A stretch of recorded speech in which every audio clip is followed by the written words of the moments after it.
Welcome to Rose City Politics. This is a special interview today. We have the leader of the Ontario Liberal Party, Stephen Del Duca, here, who is making a big push across the province for paid sick days. We are in the midst of an unprecedented pandemic that has wrought health consequences, the likes of which we haven't seen before in this province.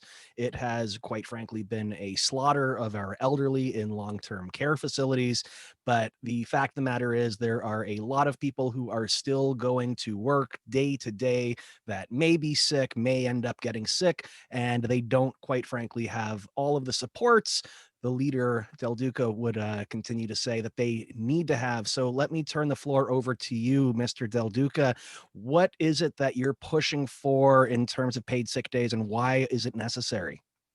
Well, first of all, John, thanks so much for the opportunity to be with you today to talk about this really important issue. I think that, everybody across the Windsor-Essex area, right around Ontario, knows very clearly that we are still in the midst of a extremely tragic and dangerous second wave of this pandemic.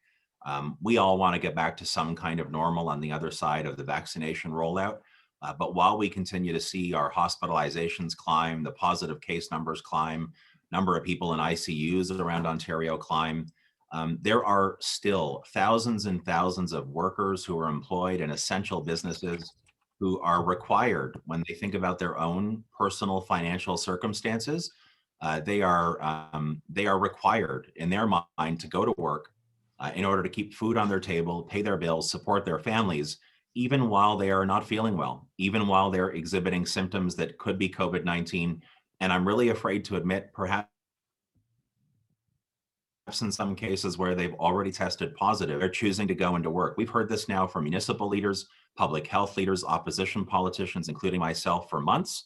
And yet, Doug Ford still stubbornly refuses to do the right thing here, and that's deliver paid sick leave.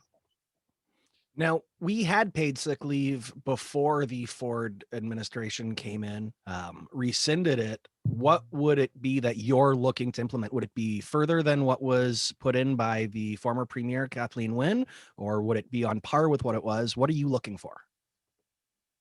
So I think that's a good reminder of the fact, which I neglected to mention. I often do, because it's important to know that we have done this before as a province. And you're right, the last Liberal government that I was proud to be part of did deliver on paid sick days. Doug Ford cut that shortly after becoming premier, because I gather he felt it was some kind of frill. It's not a frill, it's a necessity. It's something that's essential in order to give people economic dignity. And it's particularly important dealing with this public health crisis. In terms of the design of what could be delivered now, I think, I'm open to that conversation. I would say that we and others have called for something like 10 paid sick days to be provided on an urgent basis. What's really important to me is that the application process, or accessing that, needs to be very retail friendly, needs to be very easy to deal with. Right now, paperwork and administration is being very tough on people who are struggling with very difficult circumstances. So ease of application, ease of access, and something like 10 paid sick days is what I'd be looking for. Okay, so let me give you, I guess, the devil's advocate in this. The government of Canada is already offering emergency sick pay through their supports that have been put out for COVID-19. Why isn't that enough? So, from those that I've spoken to who've tried to access the federal program, even though it's a very well-intentioned program, it is not easy to access. It's not easy to get through the administrative layers to access the money. It takes quite a bit of time before money flows to the actual individual worker. The amount that flows out is not enough. And so, while I'm happy to know that the federal Liberal government has stepped up where provincial premiers like Doug Ford have dropped the ball, it's not enough. And frankly, if it was enough, we would not have thousands and thousands of essential workers still going to work when they're sick, because they're afraid of what that will mean for their own financial circumstances at home, not being able to pay the bills, not being able to put food on their table or support their families. Surely we're at a point in this pandemic, in a province that's as wealthy as ours, when you factor in that there are billions of dollars in pandemic relief that Doug Ford has not yet spent, where we should be able to do this, except for the fact that Doug Ford ideologically and stubbornly refuses to do so. He needs to get over himself and deliver on this requirement as soon as possible.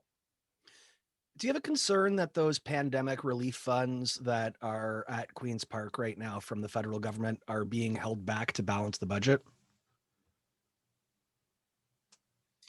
I have a grave concern that Doug Ford has been hoarding this money. And again, the financial accountability officer has said that it's billions. It's like, I mean, multi billions of dollars, which is just crazy. I don't know if Doug Ford's holding on to it because he wants to use it to try to bring down the deficit.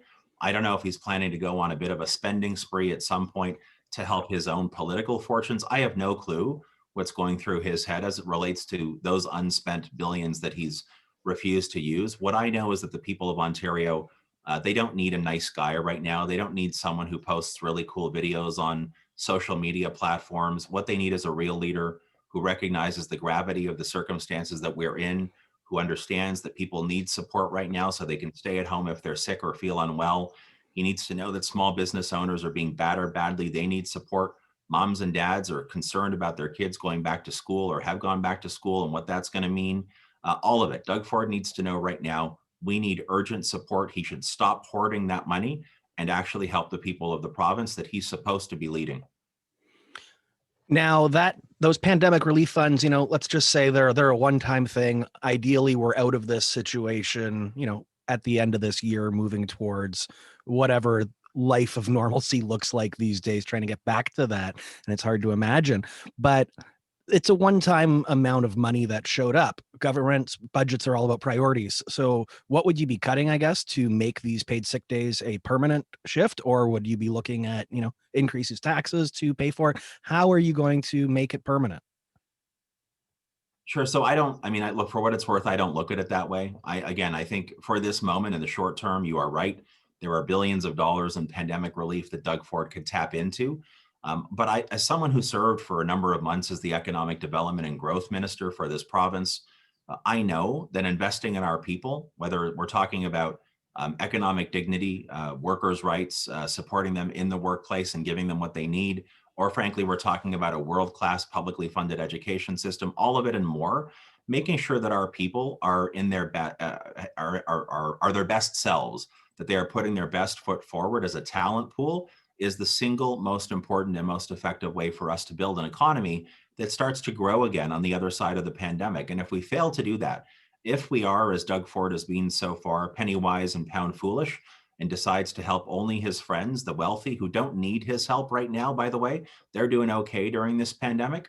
If we have a government in place that's only focused on that top tier that doesn't need support and forgets the rest of us, we will not have the economic growth. We will not bring our budget back to balance, and we won't create both prosperity and dignity for the people of this province. So I look at investments in people. I look at investments in economic dignity. I look at investments in education, healthcare, the fight against climate change and environmental sustainability.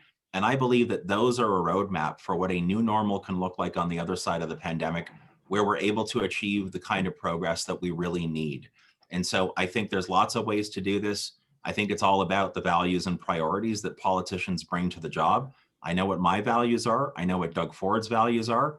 And I think mine are more consistent with what Ontario needs right now. Okay. Is there anything else that you want to add to this conversation about paid sick days? No, I think I'm good. And I really appreciate the opportunity to see both of you and be back on the program. Well, thank you so very much for joining us. We do appreciate it. This is Stephen Del Duca speaking with Rose City Politics, the leader of the Ontario Liberal Party. And we look forward to having you back on the program. And hopefully next time we can talk about something a bit more positive. Sounds great. Stay safe, please.